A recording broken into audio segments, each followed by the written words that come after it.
नमस्कार मित्रांनो. एमपीएससी अंतर्गत असिस्टंट सेक्शन ऑफिसर या पदासाठी जाहिरात आली बघा 2024 मध्ये. तर त्यांचा अंतिम निकाल जाहीर करण्यात आलेला आहे. तर आजच्या व्हिडिओमध्ये आपण सविस्तर डिटेल्स बघणार आहेत. तर एकूण किती कॅन्डिडेटचं सिलेक्शन झालेलं आहे, किती स्कोर आलेला आहे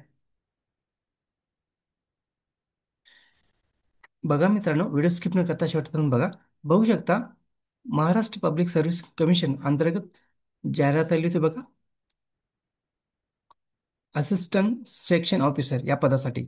बघू शकता कधी अपडेट आलेले, 4/11/2025 ला अपडेट आलेले. तर बघू शकता खाली professional the selection list number 1, म्हणजे तात्पुरती निवड यादी आहे मित्रांनो. ही तात्पुरती निवड यादी फर्स्ट आहे बघा.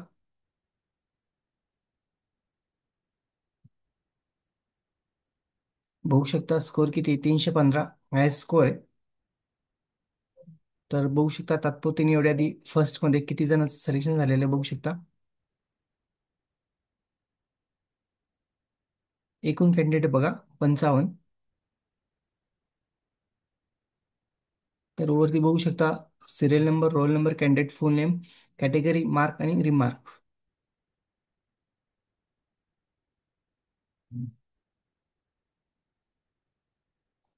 लवकरच या कॅन्डिडेटची डॉक्युमेंट व्हेरिफिकेशन होणार आहे.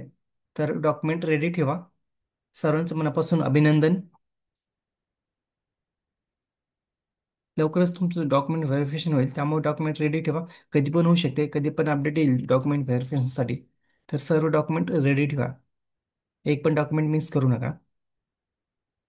आणि ही जी पोस्ट होती बघा, नॉन गॅझेटेड पोस्ट आहे एमपीएससी अंतर्गत, म्हणजे ग्रुप बी पदाची जी पोस्ट आहे, त्यामध्ये जसं STI PSI असिस्टंट असतं, त्यामुळे त्यामध्येच बघा असिस्टंट सेक्शन ऑफिसर या पदासाठी पण जागा असतात.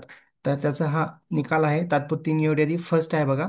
सेकंड पण लागू शकते, पण शक्यता सांगता येत नाही, पण आहे ती फर्स्ट आहे बघा. आता ह्या कॅन्डिडेटचा अगोदर डॉक्युमेंट व्हेरिफिकेशन होणार आहे. नंतरच जर ह्या कॅन्डिडेटमधून जर काही कॅन्डिडेट अब्सेंट असले, तरच सेकंड लिस्ट जाहीर होऊ शकते, तात्पुरती यादी लागू शकते, अथवा लागणार नाही. तर व्हिडिओ आवडल्यास लाईक शेअर कमेंट करायला विसरू नका. धन्यवाद. जय हिंद, जय महाराष्ट्र.